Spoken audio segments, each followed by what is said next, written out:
and the staff and trustees of the CSMBS, and on behalf of the Museum Society, it gives me great pleasure to welcome Dr. Susan Ginsberg back once more to the CSMBS for another entertaining, I think, lecture it's going to be.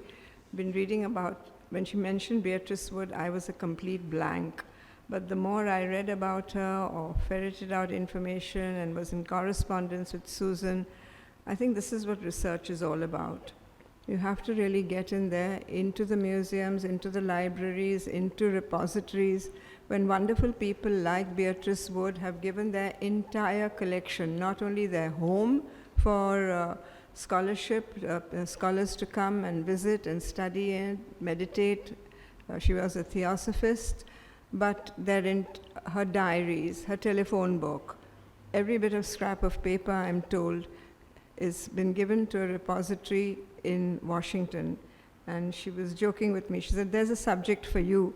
I said, "I don't think I can take on anymore, but I'm sure there are younger people who should be interested because it tells us a lot about our culture, a lot, not only art, but even our craft and dance culture, which you will see as the evening progresses.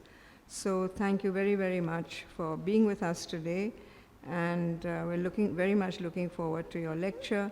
And events such as these, ladies and gentlemen, really cannot take place without the support of all of you, our audience. I know that today we're caught in a bit of a sandwich with a vigil going on at the Gateway of India and a peaceful demonstration, which has just concluded, I believe, at Flora Fountain. But with the traffic and the office rush going back, I think some of the members who are already on their way here, they've said, please go ahead and start the lecture.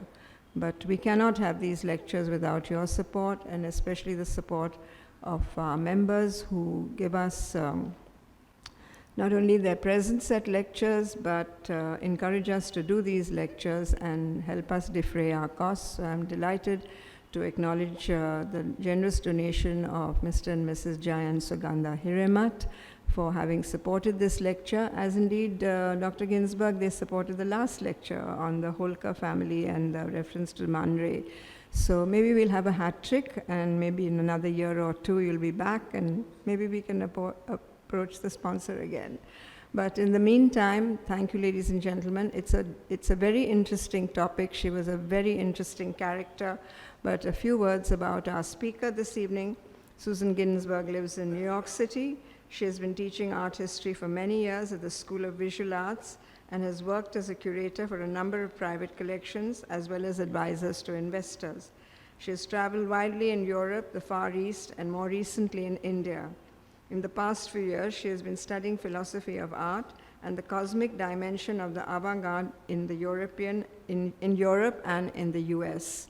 I don't wish to say anything about the topic today, but India and Ojai, I had to really look it up. It's outside Los Angeles. It's in the valley in Ventura State. And you'll see from the slides what sort of a home she lived in and where the theosophists have been welcomed over the decades to come and study and to work and to research. We have a few housekeeping remarks which I'd like to go through. Mobiles, of course, but on 9th and 10th of January, the Department of Ancient Indian Culture, Xavier's College Autonomous, and the Museum Society is doing a very interesting exhibition on footwear of the ancients, Chappalan-kruti.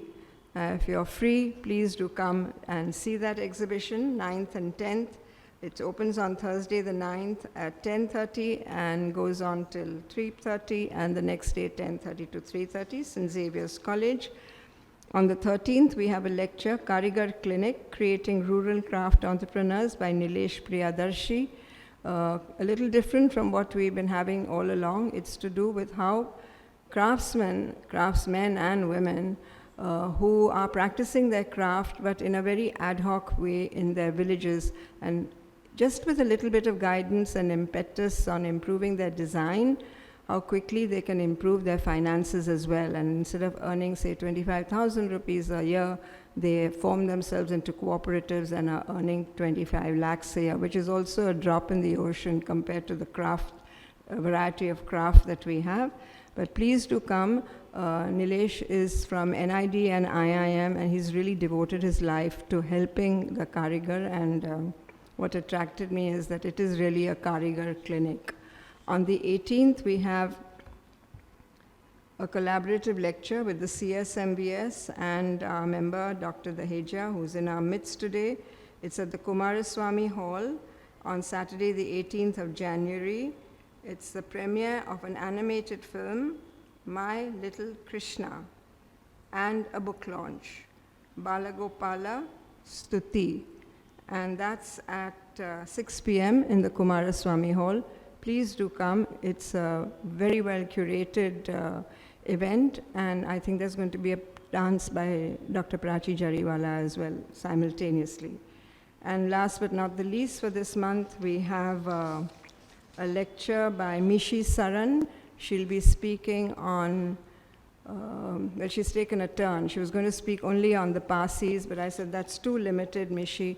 You have to expand it, and that's what she's going to do. She's going to speak on the Sikhs, the Jews, Christians, and Parsi traders that went to Shanghai in the last century. And that'll be on Monday, the 20th. So with these few words, welcome once again. And may I request the Vice Chair, Dr. Anita Rane Kothari, to present Dr. Ginsberg with a small memento on behalf of all of us. Thank you very, very much.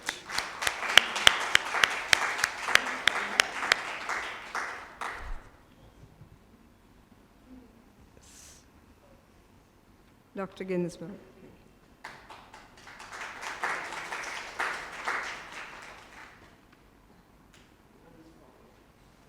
I want to thank you all for being here, and that Feroza had invited me back, and I was so excited about it that I said, okay, I will certainly come. And I specifically wanted to thank Mr. and Mrs. Jai, and I mangle Indian pronunciation, so bear with me, Suganda Hirmat, and the Director General Sabagasachi Mukherjee of CSMUS. That's you? Oh, you can't hear? Is that better? Oh, Dr. Mukherjee's not here. Okay, sorry. Anyway, I didn't realize, I somehow forget, no one knows where Ojai is, even in America, but it's such a combination that a lot of people from India went to Ojai because the Krishnamurti Foundation is there, and because he lived there. He lived there maybe as much as he ever lived in India, and he spent all the war years in there, but more of that later. So this is her. She was born in 1893, supposedly. She said, she always used to tell people she was born in 1520, but she did live to be 105 years old, so we subtract. It's a long time. It's a long life. And as Feroza said, oh, I wanted to thank Feroza especially. It was a life well lived, and lived according to her terms. And here she is. You see, she's in kind of very ornate jewelry and a sari. She began wearing a sari when she first came to India in 1961, and never stopped. She worked in a sari. She cooked in a sari. It was just her dress, and a lot of silver jewelry, which I'll talk about in a minute. And this is very typical of her pottery. And I will tell you how she got involved with pottery. She's a very, very curious woman, where she was educated. She came from a well-to-do family, and her mother sent her to Paris to study for some reason in the probably the early 1900s, and she even saw Monet paint. She took painting classes, and this is what a woman would have done, you know, of means, that was not going to be a profession, and you go to Paris to study, the same way a lot of artists went to Paris to study, or, you know, it was the place to be. She ended up becoming an actress, and actually joined the Comédie Française, and had some roles, because her French was very, very good. She always was very good at it. She was always a vegetarian. She never drank alcohol. She never smoked cigarettes, yet she was a bit naughty and lived her life according to her terms. And yes, she joined the Theosophical Society in 1923 and never left it. She's the longest running member of the Theosophical Society. She knew Annie Besant, Krishnamurti. There's a long line of people that she knew. One of the people that really began to understand how important she was that she met Ananda Coomaraswamy, who your hall is named for, in 1917, at the heyday of the avant-garde in New York. She met him in New York, as you probably all know. He comes to America. He lives in New York for a long time, and he starts the Asian art department at the Boston Museum, and he lived in Boston, but commuted to New York. He was friends with all the intellectuals in New York, and it wasn't unusual when I first started studying art history to meet people that had met him. He was a great aesthetician of East and West, one of the most important, I think, when I first started studying. All right, so this is her in her naughty pose. A bit of a provocative. And this is, the picture on the right is from right before she dies at 105. You see, still provocative. She still thinks that she's attractive and things, which she probably was. And you can see, she's still wearing a sari and a lot of silver jewelry. So it just became her identity. And she also wears her hair as an Indian woman would wear her hair. She had a long braid, and she wore it tied up in the back. And she really identified with India, and I'll introduce why she did. I just think it's a great story, maybe because I'd like to identify with India. This is her avant-garde world. Marcel Duchamp, who you probably all know something about, and this is Henri-Pierre Rocher, who was an art dealer and good friends with Duchamp. They both sold Brancusi sculptures, who I talked about last year, to Holkar. So, Yashwant Holkar, the Maharaja, is also part of this scene. And these are pictures with, I have a pointer here, just a second. I don't know if I can use a pointer. Oh, this way. This is Duchamp, Henri-Pierre Rocher, and that's her. That's Duchamp later, and her, she was friends with him her entire life. Now, there was some talk that, if any of you have seen the Francois Truffaut movie or know the book that Rocher wrote called Jules and Jim, that it was about two men and one woman, that they were in love with the same woman. And it's a wonderful movie, a French movie.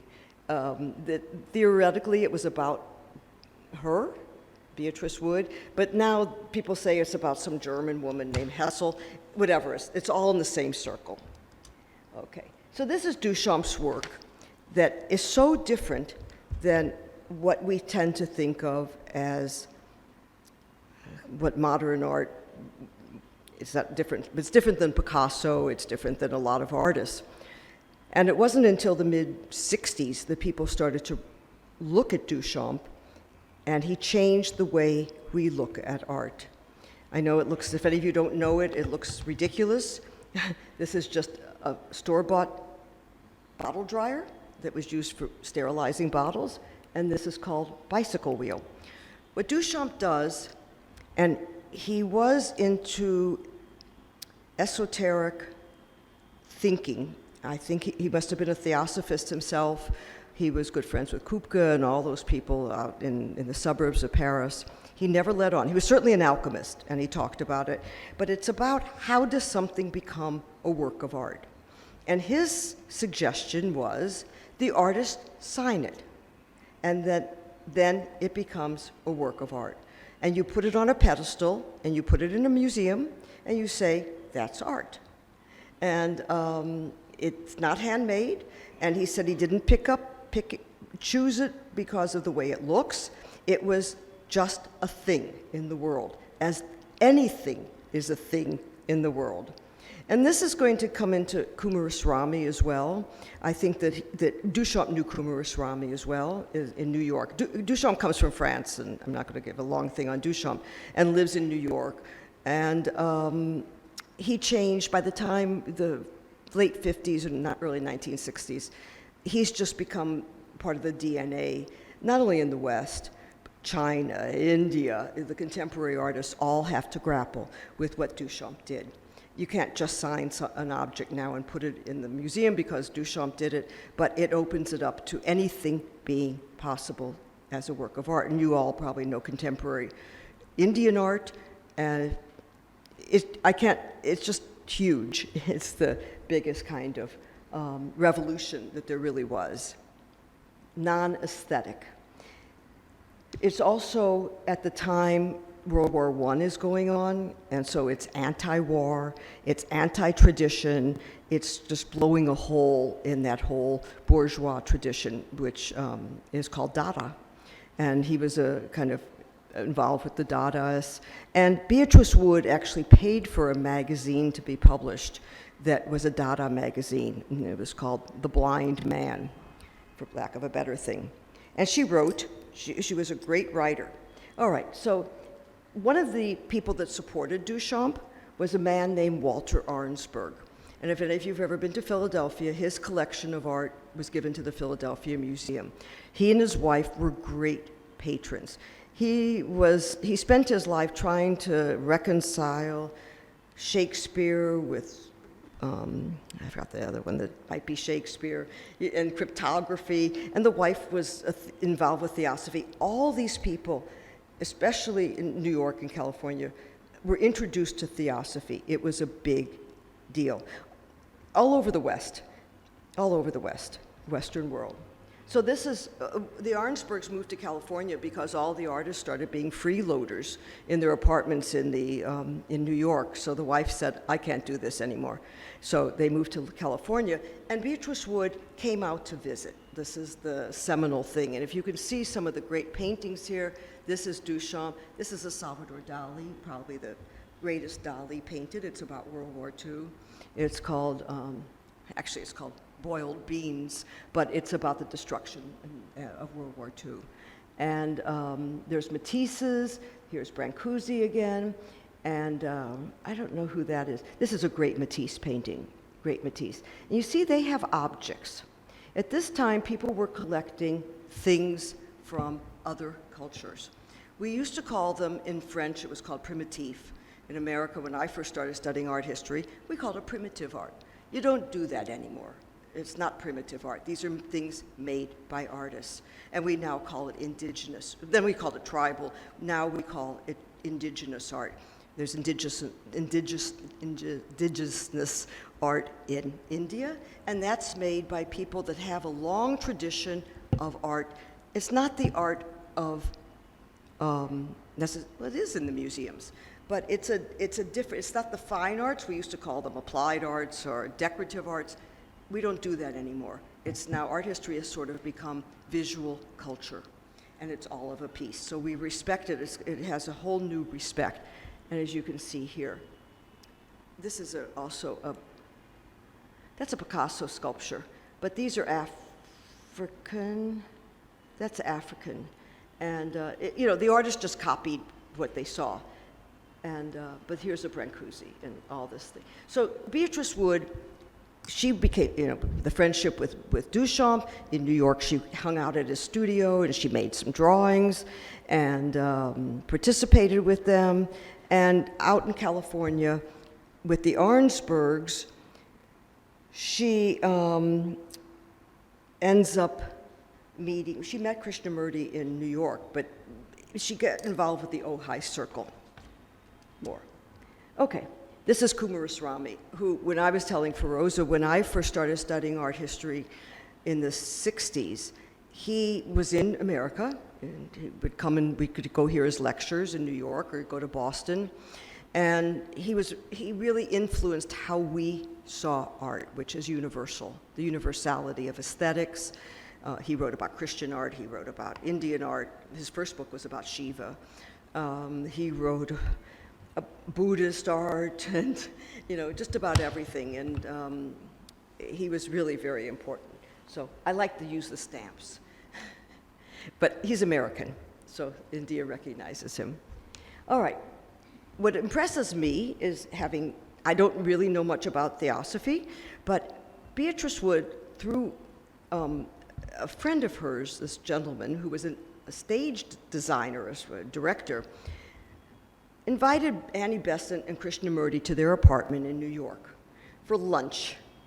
And then they all went to the Metropolitan Museum of Art. And I'm thinking, this is big time. These are really important people.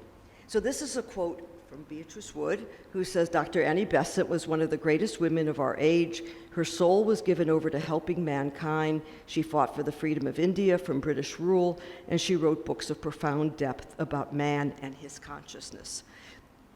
If she were alive now, she'd say women, men and women. So this is her with her nice handbag with Krishnamurti, and this is Krishnamurti and his brother. Now,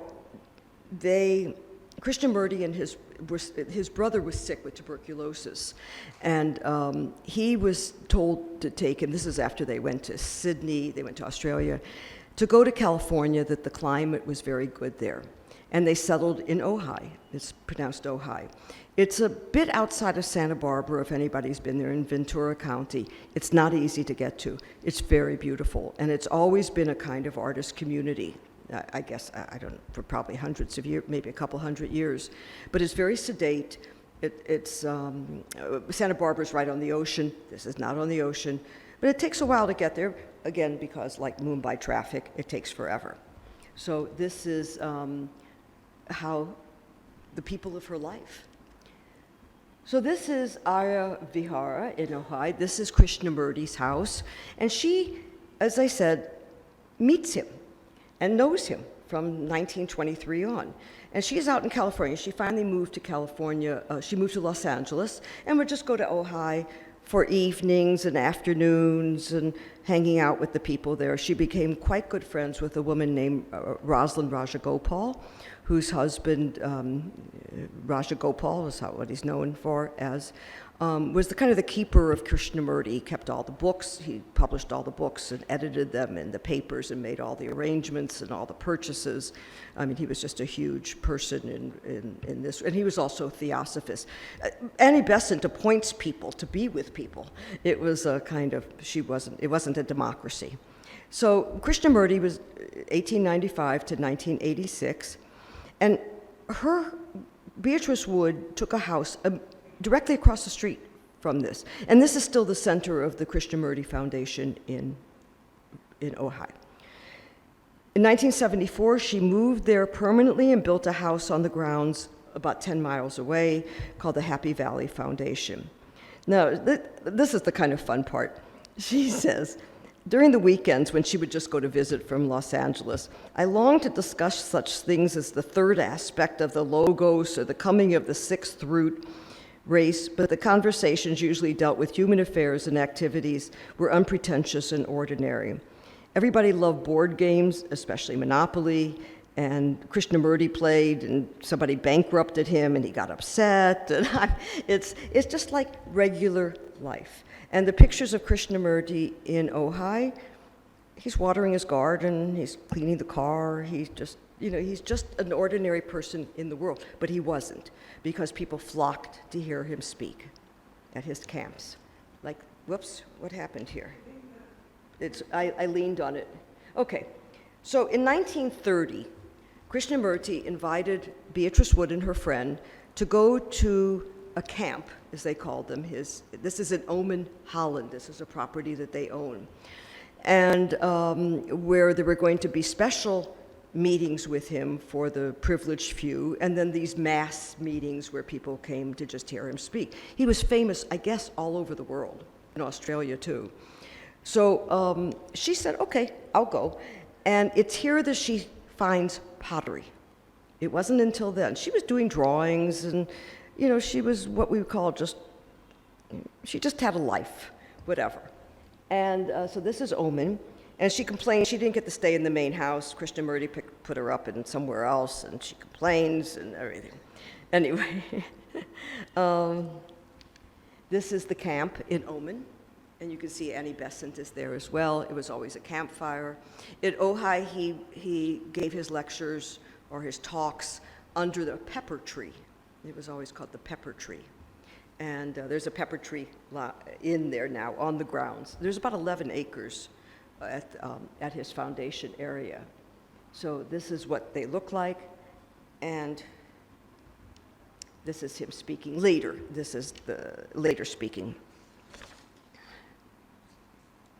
So here she is, totally involved with theosophy, and all these people very involved in the theosophical movement, but she also has this strong adherence to Dada and Duchamp and all the Western art. She goes to Paris, she sees Leger, she sees Picasso, she knew Brancusi, she wrote an article about Brancusi and said he was a kook, and she's very expressive about her opinions, but she writes books about him too. She wrote a book about her experience in Oman and about finding this lusterware, where she went with a friend and they were driving through Holland, and she found some plates that she liked, some ceramic plates, and she decided she wanted a teacup to go with them. They were destroyed. She wanted a teapot to go with them.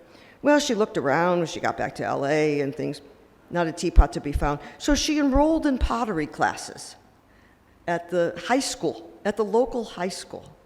And from there, she found a teacher, and from there, she discovered the lusterware on her own, which is the Persian derivative. And no one could really teach her. It was very, very hard to do.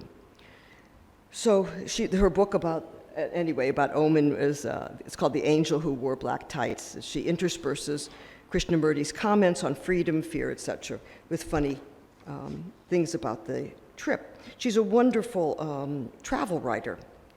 So again, how do you reconcile her bohemianism with her lifelong membership as a theosophist?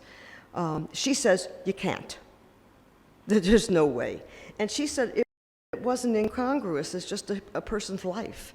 And there are no real rules about what you can do and what you can't do. You can explore all kinds of things as long as you stay true to yourself.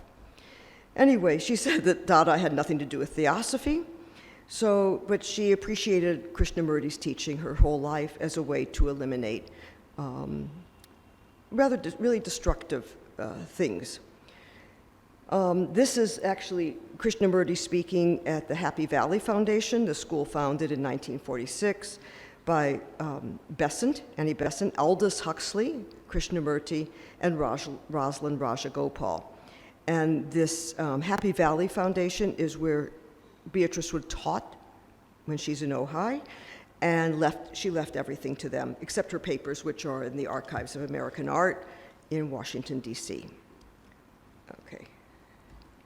This is her with Krishnamurti in her younger days, before the sari. But she always wore, it could have been Mexican costumes or something. She loved textiles. And so this is Krishnamurti, and the young girl is Radha Rajagopal, who's now Radha Schloss. She's in her 80s, and she's still alive. And Krishnamurti was a kind of father to her. He took her to school, picked her up. It's a really wonderful story. It's a very lovely story. And she really loved him, but she remained close to him. And anyway, so that's a picture of them. He looks like a Californian there, doesn't he? Yeah. And just to bring another Indian friend of hers in, on her second trip to India, she meets this gentleman. His name is R.P. Singh, and Ram Pravesh Singh. She hires him. He had been working for the American government in the United States Information Service, and he lived with her for 25 years and took care of everything, her papers, her appointments, he greeted people, and they just had a great time together, he said. And his son came there, and he died in Malibu after her. See, here she is with her braids. And anyway, she just said that she talked about him and said that he was just the most fun person, and she had a great time with him. All right, so just another picture of, this is the it's now, the Happy Valley School was now called the Besant School, and this is the Beatrice Wood Center for the Arts. As I said, she left, the school still works. I mean, it's still in effect. It's a boarding school, a private school, and a lot of the education is through the arts. But it's sort of credited. It's a good prep school, too. And as you can see, the grounds are very, very beautiful. And she left everything to them. All of her money, all of her, except her papers, they say, are in Washington, but all her money and any kind of assets that she had, which was considerable at this point. She was really selling a lot of her work. There were dealers that took these beautiful pots and started putting huge prices on them. And so this is, and then she kept the house where her studio was kept, and she had another house with Rosalind Rajagopal, and that was also donated. But her studio was kept, and it's now a center for education, pottery, and small exhibitions and things. Unfortunately, they don't have a lot of money because she left all of her assets to the Happy Valley School. Okay, so let's get to her work. This is her working, as you can see, in a sari. And she had her own kiln, and so this is of different ages. And, we don't find a lot of young pictures of her young working because the art world just wasn't interested. It wasn't Duchamp, and it wasn't Picasso, and it was pottery. So, but until these wonderful dealers and other friends in the 60s finally kind of took up her cause in a way. And this is what she says. Pottery for me is not a pursuit of glory, but a daily discipline. In India, it would be called my dharma. There is matter and spirit, and one cannot function without the other. For the spirit side to work, the matter side must be strong enough to hold the spirit side. If the form has cracks, the spirit leaks. Ultimately, the form has to be interesting. So she understood it. She said that, you're taking earth and you're transforming it. So she considered herself a kind of alchemist at this point. And again, Duchamp did too. So none of these things are new to her. And I'm sure when she probably saw Duchamp, later in his life, he died in 1968, they would talk about things like this. This is where his heart was, and this is where her heart was. And this is a kind of pottery before the. So these are she says, I'm a potter, my interest in clay is mostly around Persian lusters. All right, so as I say, her maturation process, or the education process in pottery, it's not easy. It takes a while till you can learn how to work the wheel, and then the glazes are really complicated, especially luster glazes. She tried to come up with formulas. Sometimes they worked, sometimes they didn't work. She tinkered with them, and sometimes her mistakes were interesting enough, but she really worked at it. It wasn't really till she moved to Ojai that she got really involved with it. Whoops. Okay. She says that Juan Miró gave her some formulas, but they didn't work for her. They didn't work out because my fire, my water, my materials, my kiln is different than would have been in Spain. Everything is different, and thank God they didn't work out because it forced me to do my own thing, which developed interesting lusters. And this is her basic formula, she said, which is kind of sweet. She says 10% tin, which I consider pepper. Oh, she did write a cookbook as well. 5% of ground glass, which is sugar, and then maybe 0.5% of copper, which is oats. It's not the way you're supposed to do it, but that's the way I did it. So she really committed herself. I mean, this woman really worked hard. Okay, so here is the works that she was looking at. She says she went to the library, especially down in Los Angeles, and got a lot of books out about Persian pottery. She knew that probably the history of Persian pottery more than English pottery, or who also did some lusterware. And this one is a Parthian from about 247. A lot of scholars will say that luster glazes start in Persia. The Egyptian scholars say it's Egypt. The Mesopotamian scholars will say it's Mesopotamia. So it's kind of universal in this area. And it was made so that the pottery, the goblets and the things would look like gold for the kings.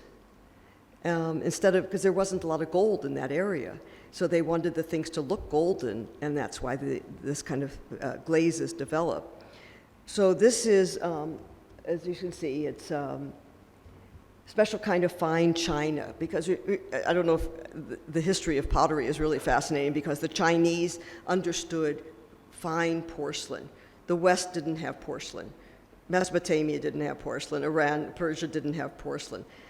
Only China had porcelain. They kept the secret for so long. It's a kind of kaolin clay, and that is found in China until the people in Germany figured it out. Oh, the West tried to get it from China by offering clocks and things, millions of different things. Chinese would never give it up, but around Meissen, Germany, they discovered the same clay. It's the very thin kind of porcelain. It's not the kind you make in a kiln. It's very thin. Anyway, whoops. So this is a very beautiful one. So it's painting at the side. After you've fired it, probably twice, you have to put silver and gold oxides and then fire the piece a second time. Yeah, sometimes even a third time. The shiny surfaces caused by the metallic glazes.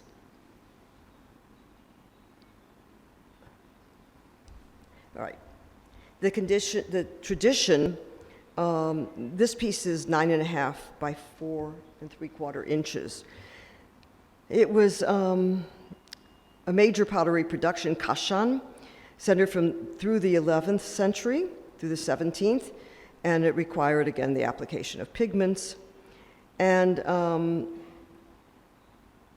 the tradition continued into the 14th century, and it entered Europe in the 13th century through the Moorish conquest of Spain, then spread to Italy, and then the rest of Europe. When it had gone from Persia to North Africa. And this is another very beautiful one. The process of this, with the raw clay pottery slowly getting dry under the sun, the piece is introduced into the first firing, and then the glazes get put on. And their kilns were, of course, not automatic like ours are now. This is another very beautiful one. And this one would have been more into the Islamic culture rather than the original Persian culture. And the third firing being the most critical after long hours of care and could very easily go wrong. This is her quote. So just a few others. You see how it's not even? That's because you don't know what's going to happen. You paint on these metals, and during the firing, they can slip and holes get. It's the same thing even with the pots. So, but these are the ones that are the most. These chalices. She did plates. She did a whole service in lusterware. She made a lot. She worked a lot. So again, she called herself an alchemist, which was, she says, I take mud and earth and transform it into a glorious object of light that someone said could grace the table of a Maharaja.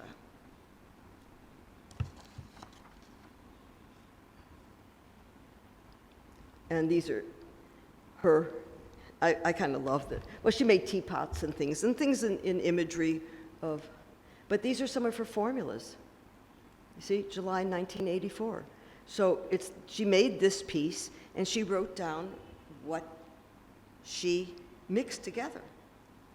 So she's pretty organized. She's very, very organized. Again, these are digitized, so I didn't get a chance to get to Washington to see the originals, but, and she says, you know, each kiln is different, each firing is different, it's all, you just never know.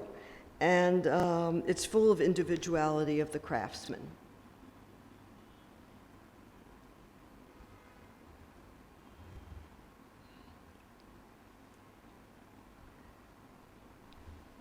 All right, so now this is her living room.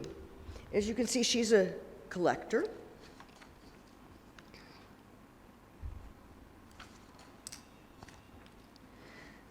Wherever she traveled, she had a small exhibition in Japan. She brought things back. She said, I think they like my work because it's not perfect. Their work is perfect. And she has comments about her travels. She spent a lot of time in New York as well.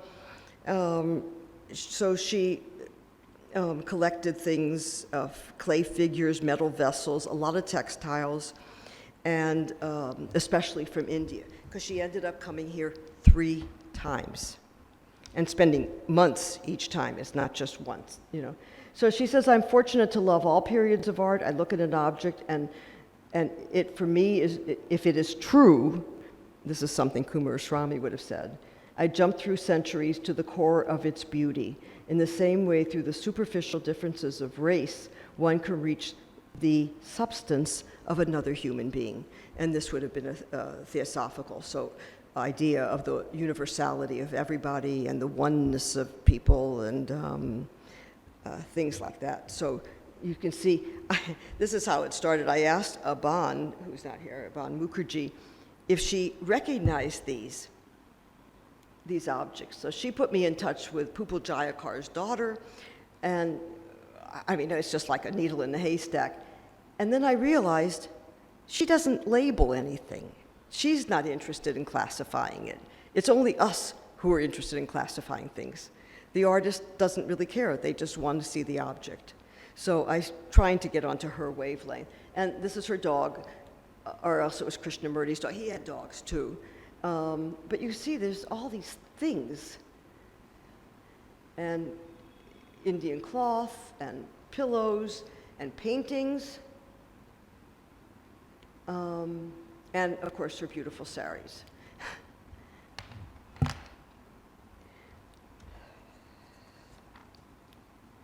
All right, so I've spent a lot of time on this part. This was the most important things that happened to her, and she agrees. One day, she was invited to go to lunch where this woman from India was going to be. And it wasn't through Krishnamurti, it was another friend of theirs.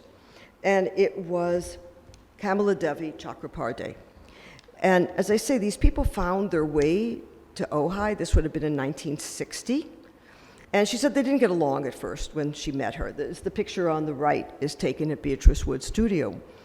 And the picture on the left, I'm not sure, but she was older. And so anyway, she ended up coming the next day after this lunch to Beatrice Wood's studio and said, oh, we have to bring these to India. Okay, she said, okay, fine, we'll take them to India. You know, she's just like that, okay, you know. And so she said she didn't hear from her for a few months after she left and went back to India. And sure enough, she got a letter just before emails, and inviting her to come through the All India Handicrafts Board. And they connected with the United States Information Service. So she was going to be an ambassador of the United States to India. And they paid her way. It was all taken care of. She stayed in guest houses and had a driver. But this is what she says. Through Kamaladevi, I learned more about the importance of the cottage industries, as she called them then, and the problems of transportation which plagued the nation. The craftsmen still live in another age and tempo, unprepared for the bewildering pressures of the West. The impact of radio and cinema and the growing industrialization were slowly destroying the villagers' instinctive way of life. This is 1960, 61, 62. So her heart was with these villagers and not the commercialization of the indigenous people's work. It's which we now are, it's not so much fighting, but it's very difficult not to absorb it into the art world. She said, in the past, it was considered a sacred duty to execute fine objects. This would have been, again, Kumaraswamy. So that the most common wares had beauty, from a humble water pitcher to the curved knife that cut vegetables. In the peace of the village, its own culture flourished, and in India's crafts were famed all over the world until the British changed the economy and wiped out a lot of it. of great significance is the freedom movement of Gandhi in the revival of the handicrafts. So she goes on about Gandhi a lot. She met Nehru when she came here, and Nehru's sister, all through Kamaladevi. She was very impressed that Kamaladevi had gone to jail as a freedom fighter. I'm not sure what she went to jail for, but I know she was in jail with Gandhi, and that she was just this remarkable woman to her. And they spent a lot of time together. She came in 1961 and 62, again in 1965, and again in 1975. And Kamaladevi came to Ojai to spend time with her, would stay for a month. It's a remarkable friendship. And what amazes me about Beatrice Wood are how many important people pass through her life that she ends up learning from and being amazed by these great women who really are, they are amazing. So this is from her notebook. I left I didn't crop these because I'm interested, and these are the ones that are digitized and that she gave to the archives. And so this is all about Kamaladevi that she writes here. This is a proposal for a book that never got done. I think there's a book here of how we could put this together, but you see how she did it. I mean, it's like a scrapbook. But this is a proposal for a book. I mean, she really, I'll show you her title page. And so here they are together. She said Kamaladevi couldn't believe I came with so many suitcases. At one point, she opened her suitcase here in India and dumped everything out. And she said, "You don't need any of this." And so they really were very close.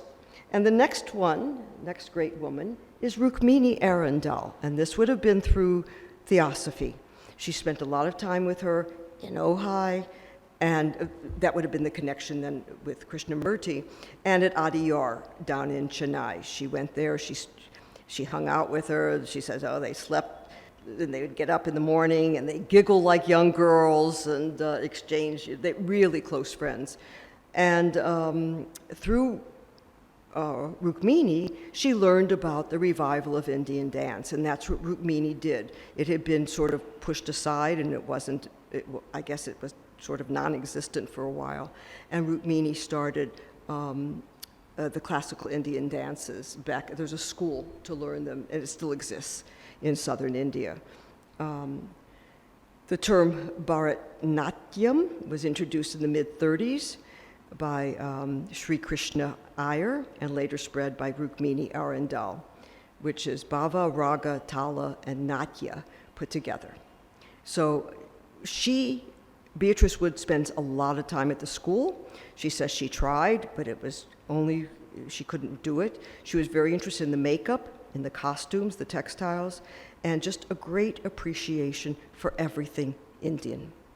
There's no critic. She wrote a book, which is very hard to get and quite expensive, called The 33rd Wife of a Maharaja. She said if she had been an Indian, she would have been the 33rd wife of a Maharaja. But it ends with her leaving, and she was crying on the airplane and saying, I'm an American. I can't be them, but my heart is still there. Okay, so this is an announcement for her exhibition. So Kamaladevi organizes an exhibition that goes to 14 cities around India in a 6-month period. And Beatrice would say, she was taken to factories and hospitals and schools, and she had to give lectures. She gave lectures about America. She's just an artist, she said, but she kind of figured something out in saying, we have a lot of poverty too, so don't feel badly, and America's this, and how wonderful India was, and the people were so wonderful. Yeah, she said, why do they want me to go to a lecture at a factory? But she said, okay, I'll go. And then her responsibility when she got back, since her trip were paid for, was to give lectures in America about India. And because Kamaladevi said we need to show some American art, and that was what she picked, was these pots. So this is some of the announcements of the different places. I don't know if I brought the list of places that she went, but it's like Patna and Varanasi, and of course Mumbai and Delhi and Chennai and Hyderabad and Bangalore, and I mean, she went everywhere.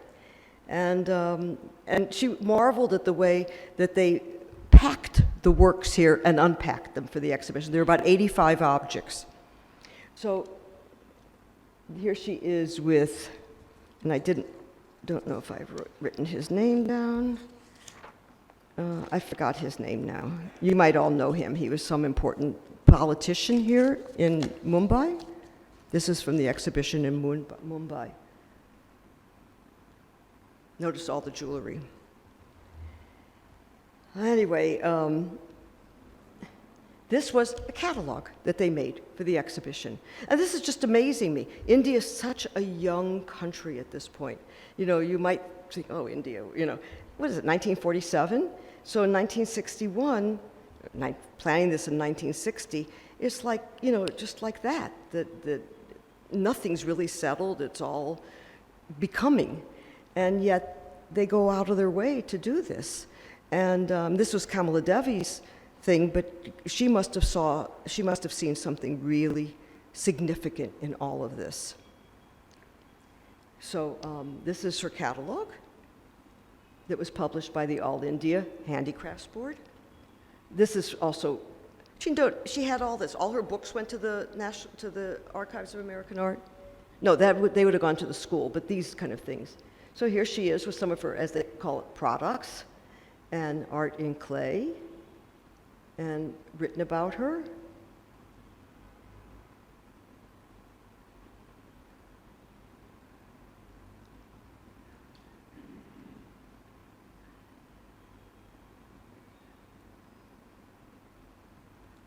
It's quite a catalog. You know, it's not just a handout. It's quite a catalog. And I think they were given away for free. I'm not sure about that, though. As you see, this is digitized, so it says Archives of American Art. All right, so this is her proposal. And she sent this to publishers. And you can see that it says, India as seen through the eyes of an artist.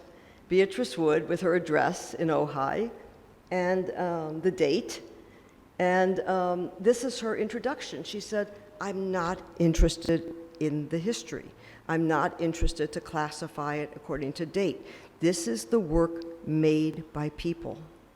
It's not made for art historians. It's made for people and people to see.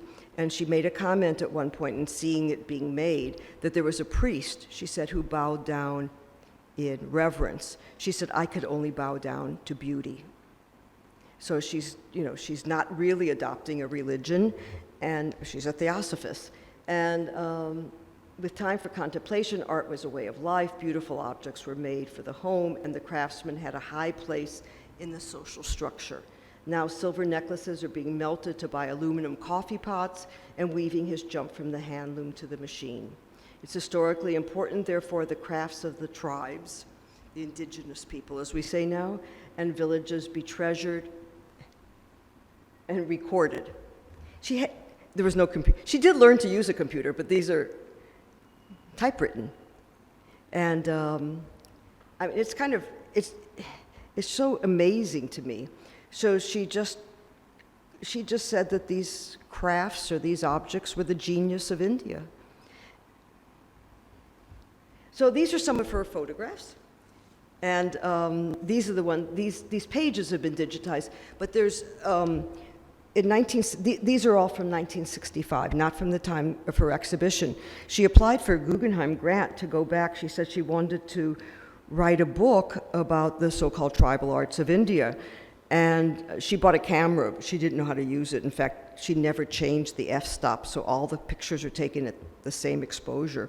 But there's hundreds and hundreds of images and slides at the Archives of American Art that I just haven't, I've been very busy, haven't had a chance to go and see yet. I'd like to, as Feroza said, that it is, her date books are there, her phone books are there. That's how we know there's certain days she meets Kumaraswamy. She wrote it down. And her diaries, and also her thoughts on theosophy and aesthetics, some of her art things. But it's all handwritten. Those are mostly handwritten, so it's very hard. I can't really see them on the computer, even though they're digitized. I think I have to see it in person and hold the piece of paper. So anyway, this is a famous temple. And, Konak, I guess, Kornak? Yeah, and so she writes about it, except she called it Konak. And she this was all very important to her, and this is, you can see it's, she lays it out. I mean, I can read this if I enlarged it, but it's just her way of talking about it. She spent time. And then the dolls. So it was all of a piece, and these are kind of wonderful. Those are the dolls of the dance. Those are not people. These are, I think, dolls, aren't they? Yeah, they're figures of the dance. And these are,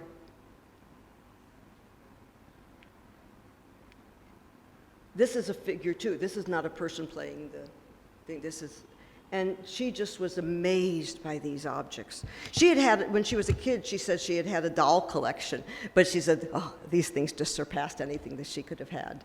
And she bought a lot of them, and she didn't offer them a lot of money. She didn't want, in fact, I don't know, when she would go to visit the craftspeople, she's got great stories about it. She would go to these, she says, mud huts, and I'd go in and sit on the floor, and they'd offer me some coffee or tea. She said, I don't know if they were poor or rich, I have no idea. I just know that they made beautiful things. And she actually took people's pictures. There's a lot of photographs of people. So it wasn't just the things that they made, it was also their beauty that she talked about, their textiles that they wore, and they're indigenous, so they're going to have different kinds of textiles and different kind of look. But it's a kind of heartwarming, I mean, she really loved this all. So, and she makes stories that the drivers wouldn't come in because this was really, I mean, the indigenous people are kind of off the radar. Oh, she has great stories about travels in India. She's in a train car, and it came nighttime. She thought she had a bed. She ordered a bed. Somebody had bought her a bed. Well, it turned out that she had to sleep with 4 men in this compartment. She says she had never really slept in her clothes, and then somebody came on the train at the next stop to pick her up, and she wanted to comb her hair because she had to go give a lecture. And it's just very, very funny how she writes about being in India. But she never talked about India being backward or poverty or other things that people who had come to India, especially at that time, when it's just a kind of becoming nation. She sees in India, and that's how, of course, the West is about good and bad and critical analysis. She never wanted to do that. She said, I want to think that I'm able to see it for what it is. She says she won't classify, so she kind of got rid of art history at that point. And again, she was very well read, and she wrote 5 books. She wasn't looking to legitimize the work by associating it with modernity or Picasso or anything like that. She's really a postmodernist in writing about India, way before her time. And this was from a museum, but she cut that out of somewhere. And in Patna, she saw that museum in Patna, the elephant and the bowls on top. And these are from, I don't know, because she only includes this, which is this one. No, this,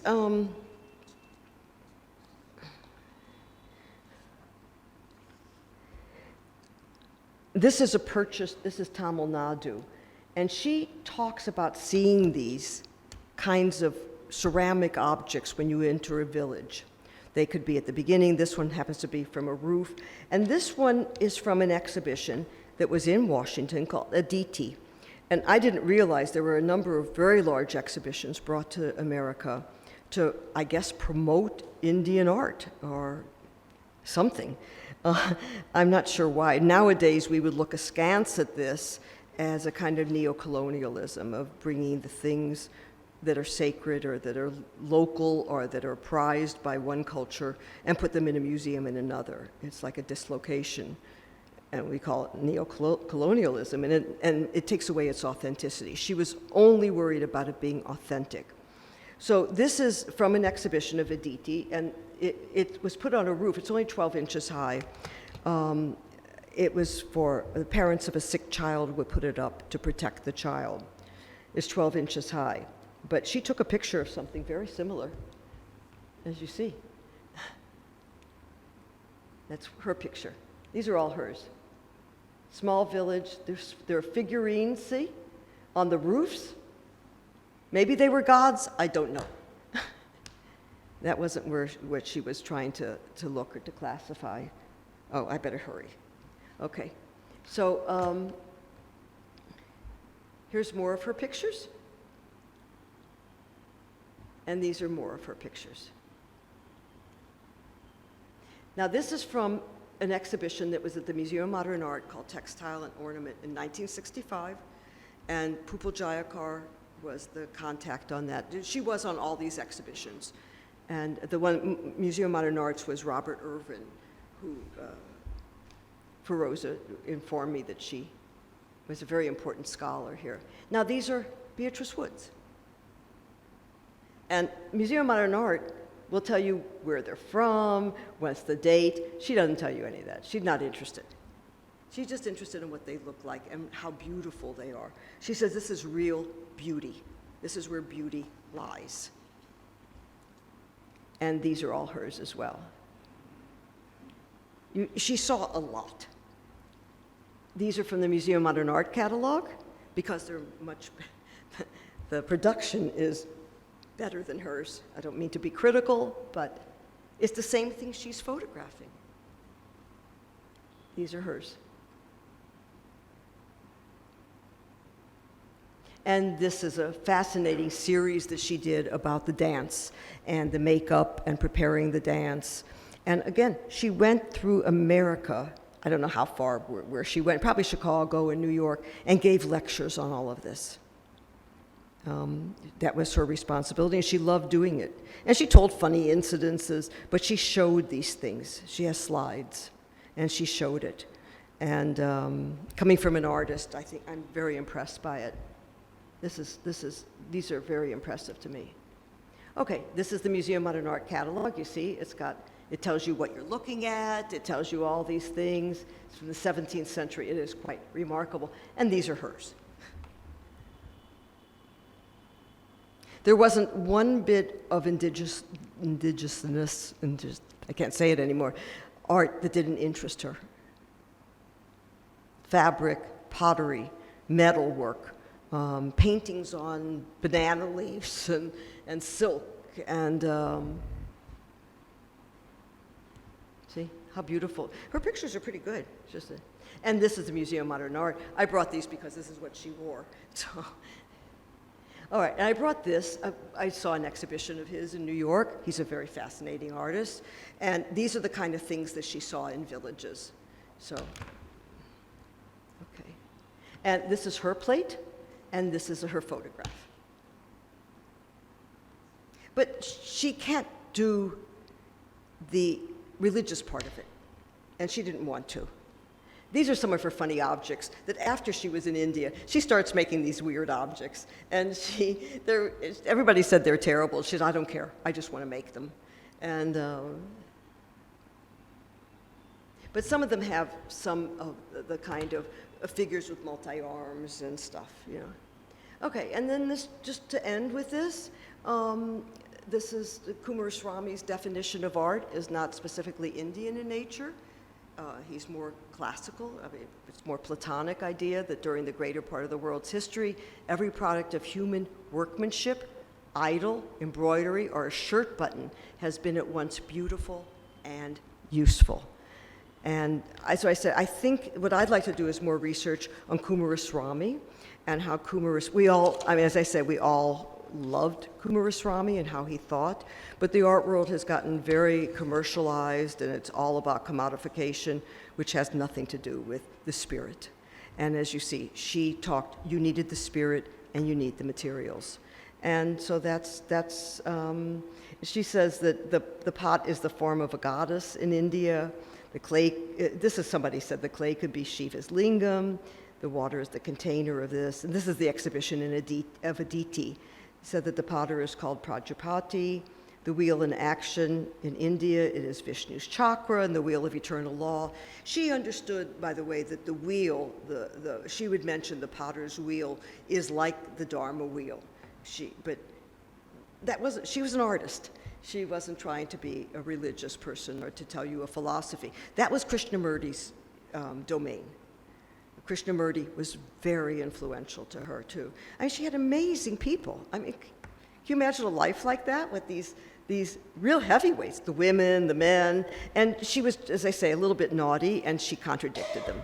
So as I was saying before, that when Krishnamurti said, one of the things you have to give up, Beatrice, they called her Beato, is your sorrows. And she didn't want to give up her sorrows. She needed some of them, because otherwise how would she know she was alive? So, and then people have written a lot about Krishnamurti. I read Pupil Jayakar's book. And when he's in Ojai, he's different probably than India, or the people that support him are different. And that he said, I'm not a guru, I'm not a spirit, I'm just a teacher, just a philosopher. And so that's why she can quote him so much. I mean, really, all her books just have paragraphs of what he says on things, mixed with art. She's, so that's my presentation. I would like to do more research on her. I'd like to go to Washington and see it. And I think that there's something that's so relevant today about it, because we're lacking so much in our world. And it's maybe just me. It's a tough time. You can imagine in America. So I'd like to, and again, in America, no one has written about her this way. They stop. They say, oh, yeah, she was a member of the Theosophical Society. That's it. Even in the biographies, in exhibitions, like in craft exhibitions, it doesn't even mention the trips to India. And you can see these 3 trips were the center of her life. And that's the problem. They don't want to acknowledge it. I think that it could mean a lot everywhere at this point. Okay, that's it. Any questions? I hope it was entertaining. I tried to be funny. Thank you. Because we need a good time. I know you have demonstrations. We have, only God knows. But I just am finding her fascinating. Anybody interested? She was married twice out of convenience. Once to a man that there was a flood in this apartment building where they were living, and they could collect more money if they were married from the Red Cross. So she married him. And she married him. And she stayed married to him her entire life. But it wasn't any real relationship there. But she wrote him letters. It was a good friend. It ended up being a good friend. They just got more money. And that's the money she used to buy the house in Ojai. So his name was Steve. And, I mean, he was as mundane. She said he was as boring a human being as you can imagine. I mean, she's hilarious. And, but she always said, I'm not really a feminist. I would have loved to have been married and have children. She probably didn't, otherwise she would have. She's an artist. You know, she was so fascinated by India and arranged marriages that she said were so true and so good. And she saw people marry. How do you get along with your husband? Oh, she went to astrologers here. She said there were 2 that were quacks. There was one that was really brilliant. And she went back to him another time. She went to doctors. They gave her strange medicines. She probably should have moved here. It was, but you know, we get her stuff, and Ojai is, look, there's still so many people from the Theosophical Society that come to Ojai. I don't know how many visitors there are, but a huge amount that come, and they sell all the books, and Krishnamurti's still a very big deal, you know, with his tapes in America, along with Alan Watts, who is a local one just like that. So we have a lot of them. The 50s and 60s, everybody was searching. Openly searching for something. I think we need it. Okay. Anybody have a question? Now that I'm like a proselytizer. And I thank you all for coming. This is really nice to see people. Thank you, Susan. Was it okay? Yes, of course. Thank you. The ultimate aim of life is moksha, and art is one way of achieving it. Making art and appreciating art is also a form of attaining moksha. And that's what I think Susan Ginsberg rightly pointed out, what Beatrice Wood said. Matter and spirit cannot function without each other. Matter should be strong enough to hold the spirit. I think it's a theosophical thing, because when our body is strong, our spirit can survive. When it fails, we pass away. And that's what exactly Beatrice would try to say. And the way you have projected her, I found her coming alive from you. and that was really very good. And when she said over there that each kiln has its own individuality, and that is something really amazing. So on behalf of the Museum Society of Bombay and Chhatrapati Shivaji Maharaj Vastu Sangrahalaya, I thank our sponsors for this evening, Jai and Sugandha Hiremart. I thank Susan for coming over here. I'd like to see you once again. Thanks for remembering me. I also would like to invite you for 9th and 10th Chaplankruti. Please come for the exhibition. I would like to invite you all on the 13th for the Karigar Clinic, 18 for Harsh Dahejia's premiere, My Little Krishna and Bal Gopal Smriti book. Please come for its launching. And Mishi Saran's work on Sikhs, Jews and Parsis, you can say, who traded with, you can say, Shanghai. So hope to see you all tomorrow for Manjiri Kamat's lecture. Till then, good night.